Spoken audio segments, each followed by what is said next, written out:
seen as a water grid with all the ingredients of what you see in a power transmission line is what you should be looking at water grid as well. It's a component of energy. When it doesn't happen, then you have these losses, no recycling, and it's not just a social issue, it's a scientific and commercial issue. I'll now go to the more conventional energy that I think our understanding is if you really want to do energy management, then you have to have three components of energy, which is the generation part of it, the distribution, and the consumption part.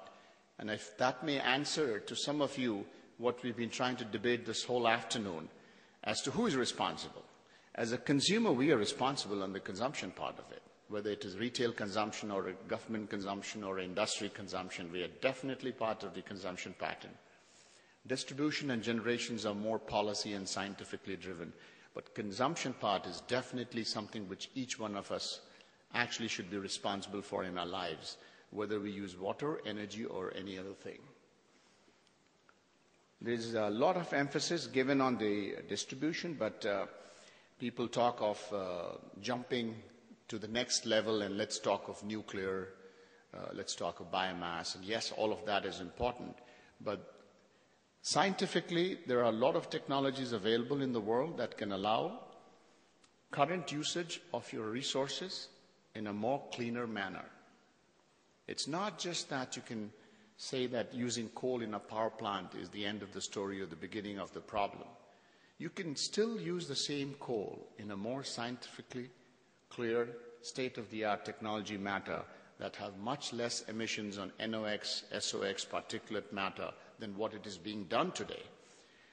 Somehow I think we are too quickly moving away from the opportunities that exist in improving clean technologies today and moving to the next frontier, which brings maybe some business sense to certain parts, but we have to have a and logic, not a or logic, if you will. Renewables integration. Again, I use the word integrating because when the minister and the European Union ambassador was here, we were talking about whether we should go nuclear, how much we should go nuclear. And each time this question comes up, should we go nuclear or not? I like to look at it differently. I mean, nuclear or renewable, biomass, wind, tidal is not a question of or. Should we go the fossil way or should we go the nuclear way or should we go the solar way? I think it's an and logic where it makes a balanced business decision for a country based on resources to have an integration of nuclear, biomass, renewable, wind, solar, hydrocarbon in a manner that makes sense. And yes, we can go forward in that in a smart and responsible management way. I'll skip this. There's a lot of way where the consumer, I mean, the amount of electrical loss that happens because of tens of plugs installed in your home, and you don't really charge the end device like your even mobile phone. If your charger is plugged in and you're not really charging it, there is a vampire blood sucking going on. There's some trickle flow of power loss at that point. So, I mean, these are consumer-driven things that we must be aware of, that there is a lot of ways that we as consumers, industrial, retail, can do our part to reduce waste of this.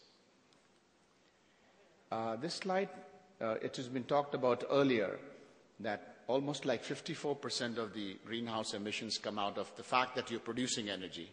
And so the focus goes back into that the way you get your power, the way you get your energy is the way that actually pollutes the most. So how do we use more technologies to circumvent and reduce the pollutants? This is an example of a coal being fired into a boiler. So far, till yesterday, it was a blind process. You did not know the measurement of coal because there is no online real-time measurement of coal. And the combustion process is completely uncontrolled in the sense that you don't have element analysis. Now you have technologies available that you can actually see the element of the coal. And by doing that, what happens is you reduce the NOx and SOx emissions in the stack because you have a more 100%, as close to 100% as possible combustion process. Like you have in a car, you know when the water droplets come out of your exhaust, you have a full combustion. This is another example of another system through a laser grid that allows you to have better combustion and thereby reducing the NOx, SOx emissions and increasing reliability. We talk of smart grids. This is, I think, one of the future important aspects of the distribution of power and energy in the world. We had legacy grids in the earlier stages, one-way traffic devices that go through all this process. The smart grids are the future, which is an active two-way transmission where every... Is it stuck? Or it should be here. Every device that we have, right down to your cell phone, to your home appliance, has an internet protocol IP address. And each one of them, when connected on the smart grid, can allow systems to understand the supply demand of who's going to be consuming what and where.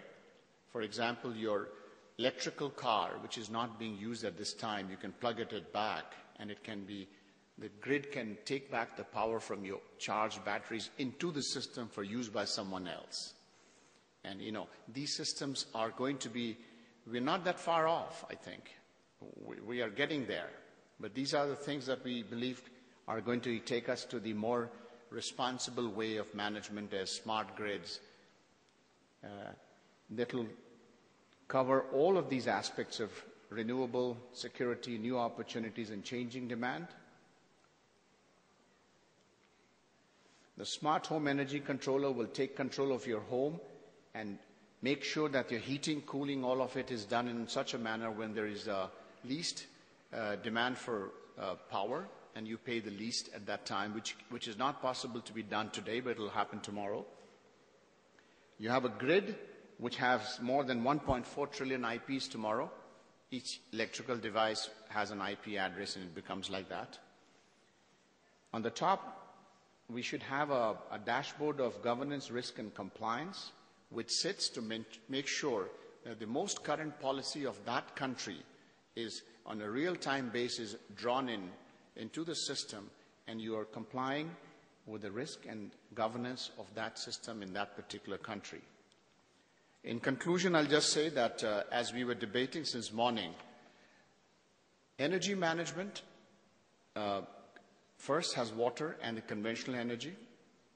It is a collaborative attempt through government, policy, business leaders, bankers, businesses, and each one of us as consumer that can actually contribute to make this responsibility and smartness come into the system of energy management, to that which contributes to what we call the Save Our Planet. Thank you.